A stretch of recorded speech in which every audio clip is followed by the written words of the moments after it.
healthcare workers and there are frontline workers who are working 24/7 to help India fight coronavirus pandemic.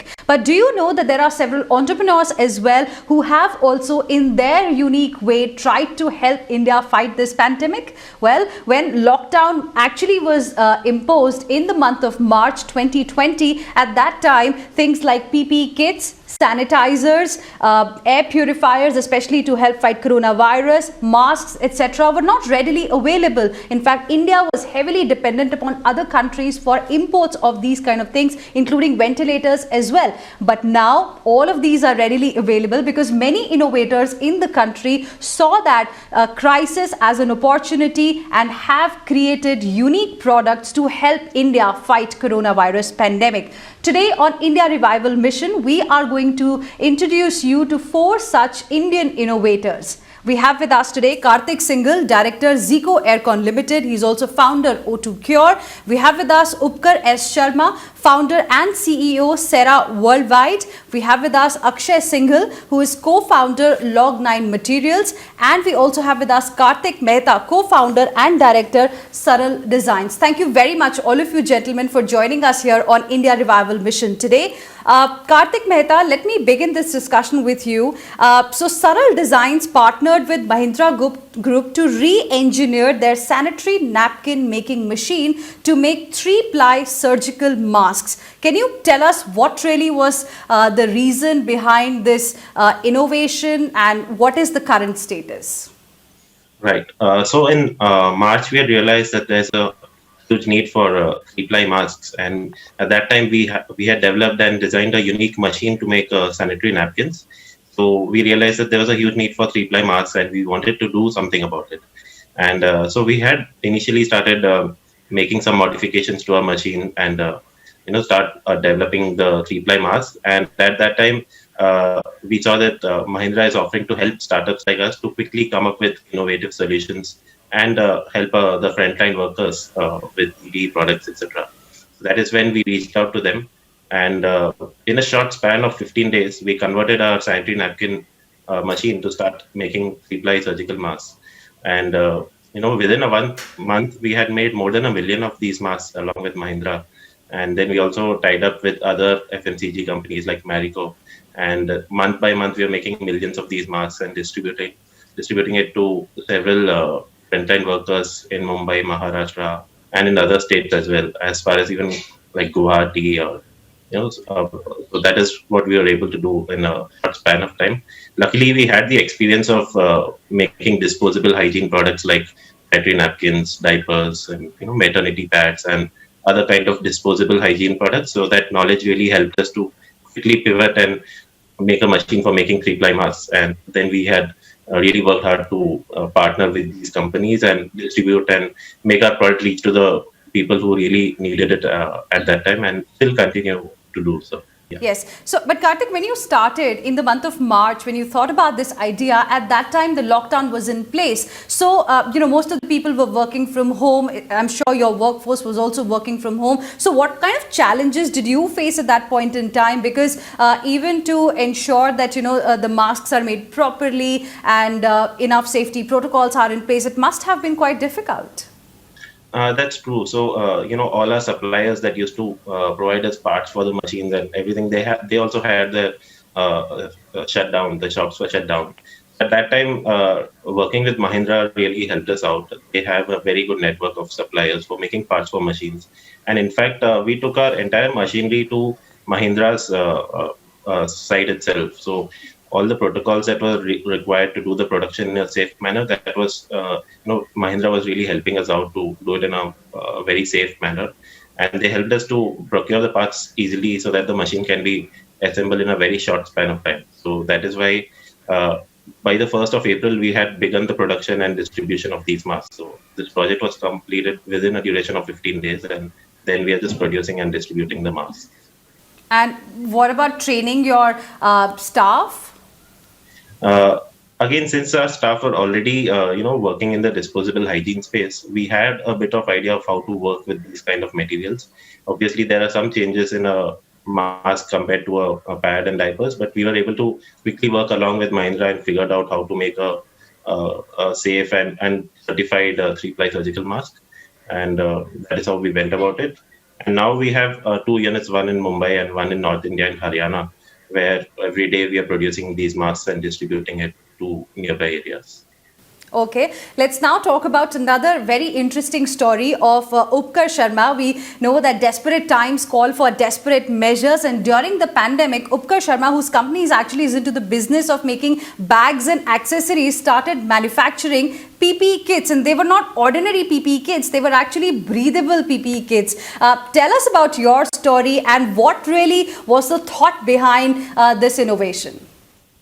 On March of 25th of March, the whole psychology behind thinking of PPE kits was, okay, we know that the country is going on to a lockdown, but what can we do to contribute? Because there are scores of healthcare workers, policemen who are exposing themselves.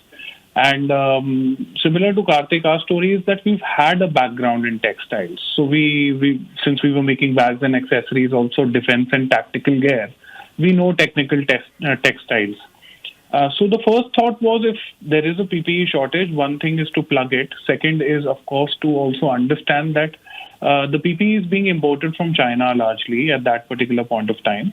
And pretty much most of the PPE is made for Western weather systems, which are diametrically opposite to what Indian weather system is. I mean, peak summers, we are looking at 47, 48 degrees centigrade in pretty much most of the country. And initially itself, there were reports how, the PPE solutions or the imported PPE was causing doctors to faint and have, myriad sort of health effects because of wearing those non-breathable PPEs. So we kind of put our heads together, not just us, but our supply chain partners, our fabric factories, and so on and so forth. And we came up with the breathable PPE solutions because breathability was one factor that we were very clear about, that unless the PPE is safe for doctors, it's not going to be any helpful for the patients either. So we were, in fact, among one of the first companies in the whole of India to go for breathable PPE solutions. And happy to say that now the breathable PPE solutions have been adopted as standard for all government tenders as well. So pretty much every state government, every health authority that's buying PPE kits from anywhere insist on breathable PPE solutions. So I think that if anything I have to be happy about is the fact that we were one of the first ones to think and move very quickly. And then, of course, Marico helped us scale. Yes. But then, again, you also started, like Kartik was telling us, around the time when lockdown was in place. So what kind of challenges did you face and what did you do to overcome those? I think, I won't overstate challenges. Challenges were for every person, every entrepreneur, every innovator. I would like to highlight how quickly and in a beautifully coordinated manner the bureaucracy moved. India's bureaucracy is very, very much maligned, sometimes rightly so. But when it really mattered, our factory is in Faridabad. The DM of Faridabad was available to talk. The health authorities were more than willing to hear what we were saying. It took us about 4 or 5 days to convince them. We took working prototypes to them. And by 1st of April, we had the permission to operate our factory.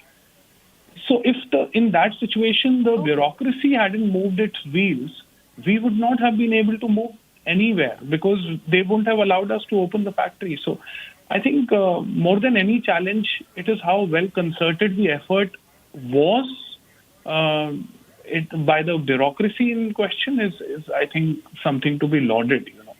And are you still making those PPE kits right now? Because now, of course, there are many companies which have also started making these PPE kits, or you've gone back to your business of making bags and other accessories. And what kind of production is happening these days? So since the world is still in a partial lockdown, we don't really see a lot of travel happening. So bags, of course, hasn't recovered as an industry. The luggage industry is not recovered. But we are happy to report that we've, in last 6-8 months, have been able to do more than 1 million pieces of PPE. We've supplied to hospitals. We've supplied to government institutions and government health departments. We've also launched a mask brand, a protective mask brand called Man Mask in the Duration. We've launched a PPE vertical for individual doctors and health practitioners to buy cost-effective and safe PPE from called ppesolutions.in. So we are taking this very seriously. Now we are also looking at exports and working out our capabilities in terms of relevant certifications.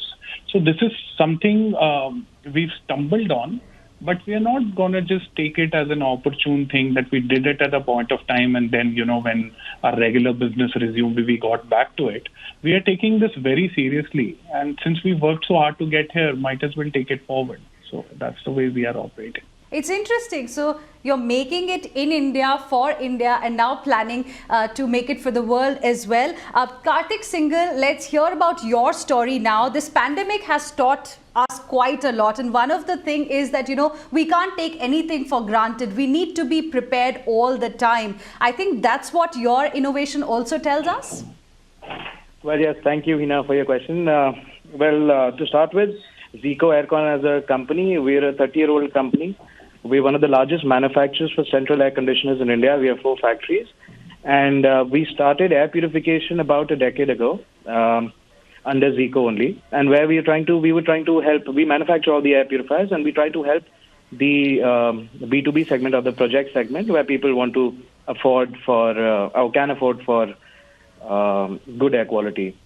Now, so one of our technologies, basically photohydroionization, was already tested and proven over different microbials, more than 50 microbials, and the biggest jump that we got was in 2003. When the first outbreak of coronavirus, which is SARS-CoV-1, happened in China and neighboring countries, about 20 countries, that is where our technology was tested over SARS-CoV-1 by the US, by China, by Japan, by Canada, and other countries. So we were pretty sure that we would be able to counter this mutated form of the similar virus, giving us an infectious disease called COVID-19. So we started our research. We have some scientists on our panel from India, from US, and other countries. So we started our research, and we were trying to find a virology lab, to help us test our product on the viral load. Then finally we found one lab which was in US, which was the government had actually given us that lab. And in India, I was trying to make everyone aware and also spread a little awareness about COVID and how it spreads. And that is when ICMR recommended us that we can go to CSIR, and they handed over a lab called CCMB, which is in Hyderabad, which is a government affiliated lab. And with them, we designed how the testing would be done. So the wonderful part was that the testing was done in a 1,280 cubic feet area, so very close to real-time situation. And the testing was done in air as well as surfaces. So we got a 99.9% reduction on COVID or SARS-CoV-2 from air as well as surfaces. Then there was another test that was done because, like we say, people stand with social distancing. So we got another test done. This was done primarily by the US government to check it, that within 3 feet, so if I sneeze or if I cough, within 3 feet, our technology or purifiers were able to reduce the effect of a sneeze by 99%. This is within 3 feet. So a person standing maybe very close to me in the same occupied area, breathing the same air, might not get affected if you have the purifier in place. So that's when I innovated and designed another purifier specifically for India. This was launched in April, and this now purifier has a life of 4 years, can take care of COVID, can take care of microbials, is proven on asthma, pneumonia, other respiratory health problems that one might get. So swine flu, bird flu, any kind of flu. But so this is something that we innovated in India. We manufacture in India for India, and can also be deployed. The best use of such technology would be to be deployed in metros where you have major public gatherings, metros, airports, railways, and other public areas. So what we've done is our campaign is getting India back to work. And how to revive the Indian economy, I would say that we can deploy such technologies in all our areas indoor spaces and call our people back to work, at least with social distancing and the precautions. Another line I would want to add is my friends here who are manufacturers of PPE mask. Well, definitely there are some standards or norms that are there internationally for such products. I would say there was lack of production and productivity in India, so which we innovated and matched. But in our industry, well, I wouldn't say there's standards. You just have to get approval from WHO or CDC or from an accredited, an approved viral lab. So our fight and struggle was way more, I would say, and way longer to get the approval from US and Indian government on a product that can now neutralize the virus from air or surfaces up to 99% within 15 minutes. So this has been approved by ICMR as well, and have they certified that this actually kills the coronavirus? Is that what you're telling us? Well, from the technical side, we can never kill a virus, so it's always 99.9%. ICMR is a council that governs, and ICMR has handed over, or ICMR sent us to CSIR, which is the Center of Science and Technology and Research in India. And then they had given us CCMB. Okay. So ICMR would never approve of such a thing. But yes, they have given us the test results saying that, yes, we've got a 97% reduction in 15 minutes. And within 1 hour, we got a 99.9%. That was from the US that we got the approval for. So the idea is to bring people back to office, get India back to work, because work from home in fact has become a new normal now. Very interesting, Kartik Singhal. Let me now talk about the story of Akshay Singhal, who's co-founded Log9 Materials, and which is a nanotechnology startup, and it has helped India in fighting COVID-19 by making something called as Corona Oven. Now what is it? Let's find out from Akshay Singhal. Yes, Akshay, tell us about your story, and if something like a Corona Oven was being made in India before coronavirus happened also. So thanks, Hina, for having me on the show. And no, actually, to your question, UV disinfection was something which was existing in the Indian market, but only for water purification. So we always heard of UV water purifiers and stuff like that. But UV disinfection as a category itself, as a product for sanitizing surfaces, objects, and mask and PPE and stuff like that, was something which was not heard of in the Indian ecosystem, and there were no products available when we thought about this. And the idea kind of came about with our own requirement that we're feeling in our house, with the entire anxiety about bringing stuff from outside, getting groceries from outside, and the mask that we have worn the previous day. How do you make sure that it is safe to use the next day and stuff like that? And from that, the entire thought process started that we can use UV light to kind of disinfect these objects and items and make sure that they are safe for touching them and using them in our houses. And then when we started kind of exploring the market, then we realized that there was a shortage of PPE, mask, and other kind of stuff in the hospitals and from the frontline workers. And if we are able to kind of sanitize them and make them available for reuse, which we did at that time, that kind of helped reduce the stress that was there on these items in the starting days of the lockdown. And yeah, so with that, we started working on this product and designed the entire system.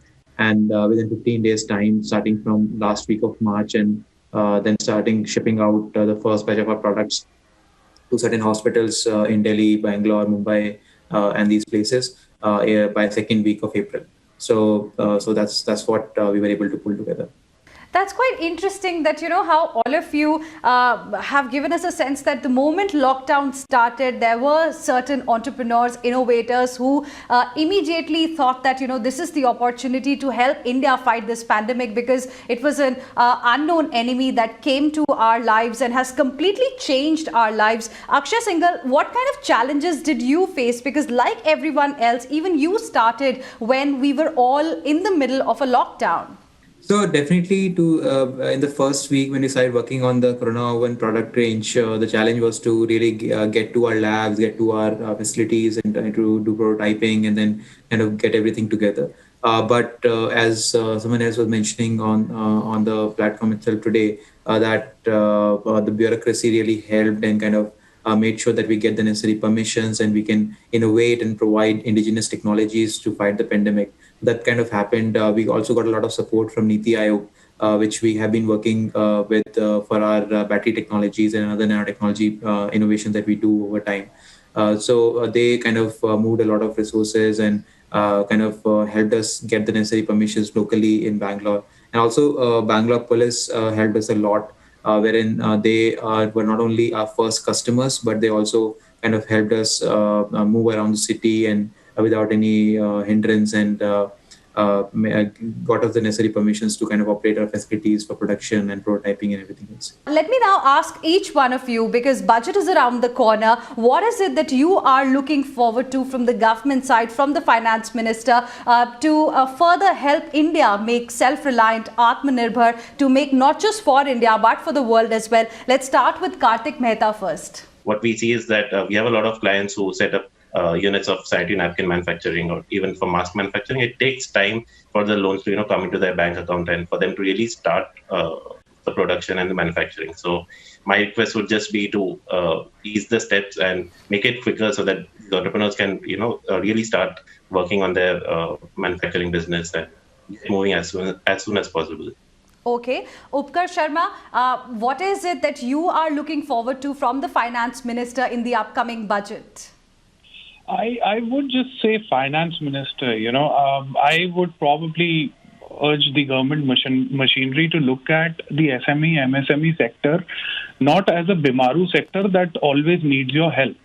Where we need your help is to help us unleash our creativity and our entrepreneurial spirits and animals. And the way to do it is not by loan maafi or extended loan moratoriums. It is by 3 L's, land, labor and law. We don't get contracts reinforced in this country by law. So if you're in industry, corporates don't pay. So Indian MSME, SME is a interest-free loan provider to corporates of India. You look at the balance sheets of MSME, SME, 90% will go sick because their client hasn't paid, which happens to be a big corporate in India. You look at banks, the corporates aren't paying their loan obligations. So what really the problem needs to be addressed, not by saying the MSME or the SME sector is sick. It is the corporates who are largely sick, and at the risk of angering a few good souls in the corporate sector, it is the corporate sector which is destroying the efficiency and the MSME sector in India. So the problem is that we are looked at as same with farm sector. The Kisan and the MSME entrepreneur is Bimar, we have to help them. That's not the way to look at it. One is providing the employment, the other is providing the food. You help them unleash their creativity and talent. And the way to do it is simply enforcing contracts, which is by the virtue of law. The disputes don't get settled. The payment disputes drag on for years in courts. Labor reforms have to be radical. Okay. This is the time for radical labor reforms in the country so that entrepreneurs can Very be free interesting point of view. From Inspector Radical Raj. reforms. Absolutely. Okay. Radical reforms are the need of the hour. And Aatmanirbhar, so Aatmanirbhar is a very confusing line. There is a very thin line between protected or protectionism and enabling. So we don't want protection from global competition. We want enabling. Okay. And if it means the government needs to get out of our way, then so be it. We don't need anybody's protection. So that's what it is. Okay. Okay. Interesting point of view there. Kartik Singhal, what is it that you are looking forward to? Thank you, Hina. So I believe, with a 25% down from the last quarter for the Indian economy and looking at the fourth quarter coming in, which is the toughest quarter for most of the businesses, the year end. For next year, I feel that a message would be to invest more on the factors affecting the environmental change, because we've realized that once such a factor affects us, well, it can take us for a toss. So factors affecting the environmental change and creating maybe a community over that so that we can be prepared and more research-oriented people. And then looking at businesses or supporting businesses through economic stimulus, businesses that have hurt the most during pandemic and might just wipe out.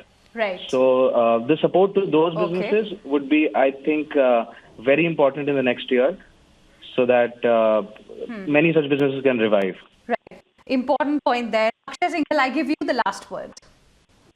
So, from my perspective, when we talk about Aatmanirbhar Bharat, it's very important to kind of invest into technology development and basically creation of innovations within the country. And from that perspective, we have been one of the countries with the lowest expenditure into R&D and research. So I think that needs to go up. And also, I think all of us here will relate to this point that as we were trying to launch our products and innovations for fighting COVID-19, one of the biggest challenges was the fragileness or I would say the nascentness of the entire standardization machinery or certification machinery in the country, which is very I would say old age, and it is not up to the mark with the latest developments. Doesn't know how to kind of what kind of Right. protocol to be used, what kind of procedures need to be used for certification and standardization. So I think building up that machinery, strengthening that up is very important in conjunction with more expenditure on R&D and innovation. Well, those were truly inspiring stories of some Indian innovators who are helping India fight this coronavirus pandemic. Thank you very much, all of you, for joining us here on India Revival Mission.